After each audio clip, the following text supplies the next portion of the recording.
Bonjour à tous, au sommaire, un nouveau diesel pour le Range Rover Sport, une option crochet d'attelage chez Bentley, un nouveau SUV en approche chez Lada et des porte-papillons pour la future Maybach.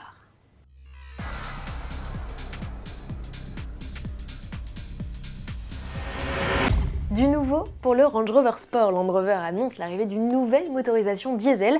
Exit le V6 3 litres de 258 chevaux, c'est désormais un 4 cylindres de litre biturbo de 240 chevaux qu'il remplace.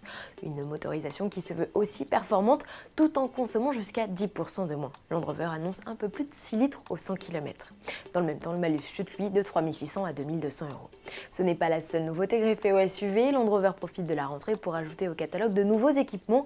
À l'instar du Range Rover, le Range Sport gagne un écran central de 10 pouces et une version améliorée du système d'infodivertissement. Il profite également d'aides à la conduite optimisées telles que l'assistant avancé au remorquage, un limiteur de vitesse intelligent avec système de reconnaissance des panneaux ou encore un détecteur d'angle mort capable de tourner le volant en cas de collision imminente.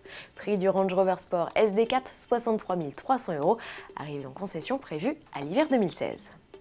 Nouvelle révolution chez Bentley, avec l'arrivée du Bentayga, son tout premier SUV, la firme britannique intègre au catalogue une nouvelle option, la boule d'attelage. C'est la première fois en 97 ans d'histoire que le constructeur britannique propose cet équipement. Une nouveauté que les Américains seront les premiers à découvrir à l'occasion de la Monterey Car Week. Pour l'occasion, le baroudeur tractera une superbe caravane mise au point par la société Bolus Roadchief.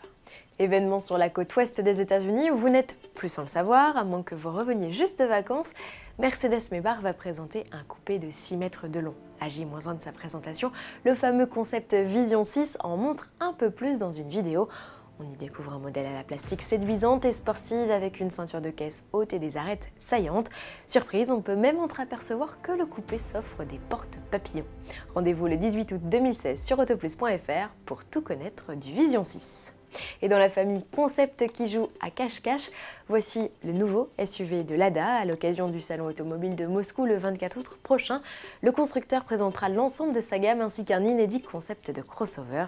Ce projet nommé X-Code partagerait son châssis avec le X-Ray, un modèle baroudeur déjà commercialisé. Alors serait-ce le remplaçant du célèbre Niva? Une chose est sûre, cette nouveauté permettra au constructeur de célébrer dignement son 50e anniversaire. Pour mémoire, c'est en 1966 que le gouvernement soviétique créa la société VAZ. Son premier site de production fut ouvert après un accord passé avec Fiat et les premiers modèles sortis des chaînes, les 2101 Gigoulier, étaient d'ailleurs largement inspirés des Fiat 124. Pour les amateurs, retrouvez l'histoire de Lada sur le site dédié au constructeur à l'adresse ci-dessous. À demain.